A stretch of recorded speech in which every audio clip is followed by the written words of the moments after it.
चुके हैं। नीलू रंजन जी, बहुत स्वागत और धन्यवाद सर हमें समय देने के लिए। तो सर बताइए कि ये सदन भी नहीं चल रहा है, हम लोग भी परेशान हैं, थोड़ा खबरें भी नहीं मिल रही हैं, तो कुछ रास्ता निकालिए कि हम लोग को भी खबरें चलाने का मौका मिले, नेताओं को सुनने का अवसर मिले।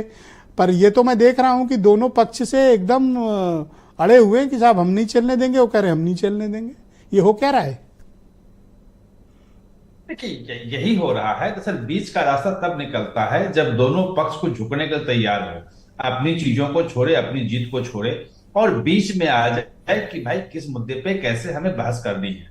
अब सवाल यह है कि दोनों पक्ष, अब पहले तो कांग्रेस रही और विपक्ष रहा, कि मैं कांग्रेस खासतौर पर ये रही कि हम अडानी के मुद्दे पे ही करेंगे और उसी के मुद्दे पे हमें बहस चाहिए।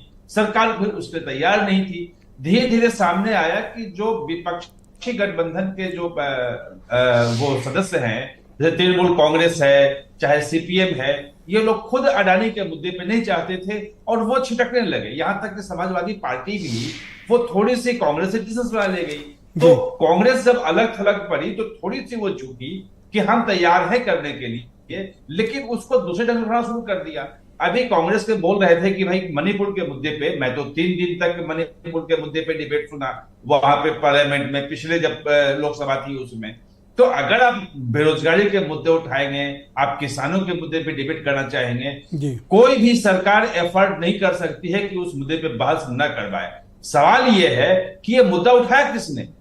अभी तक तो मुझे संसद में मैंने देखा कि उसके बेरोजगारी के मुद्दे पे, महंगाई के मुद्दे पे, किसानों के मुद्दे पे विपक्ष का एक भी प्रदर्शन नहीं हुआ है, कहीं कुछ सामने आई है। क्या आप ये कहना चाहते हैं कि विपक्ष अडानी के, स्पेशली कांग्रेस पार्टी अडानी के मुद्दों को ही सेंटर ऑफ अट्रैक्शन रखना चाहती है, इस कारण असहमति बन रही है, या इस कारण दोनों सदन नहीं चल पा रहे हैं?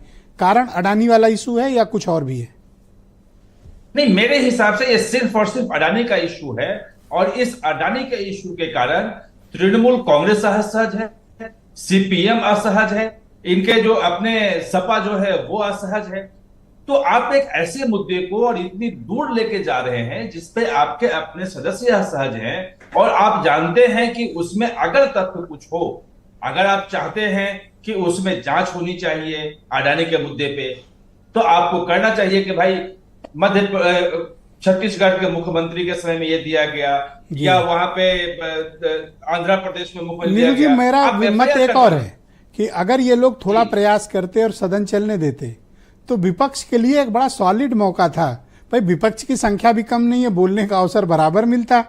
तो ये सरकार से अगर किसी विषय पर सरकार को एक्सपोज करना चाहते, बेस्ट प्लेटफॉर्म था लोकसभा राज्यसभा, बशर्ते कि ये जो हठधर्मिता नहीं होती दोनों तरफ से, तो ये अपोजिशन इस बार बड़ा क्रूशियल रोल प्ले कर सकता था। पर अनफॉर्चुनेटली इन लोगों ने मिस कर दिया।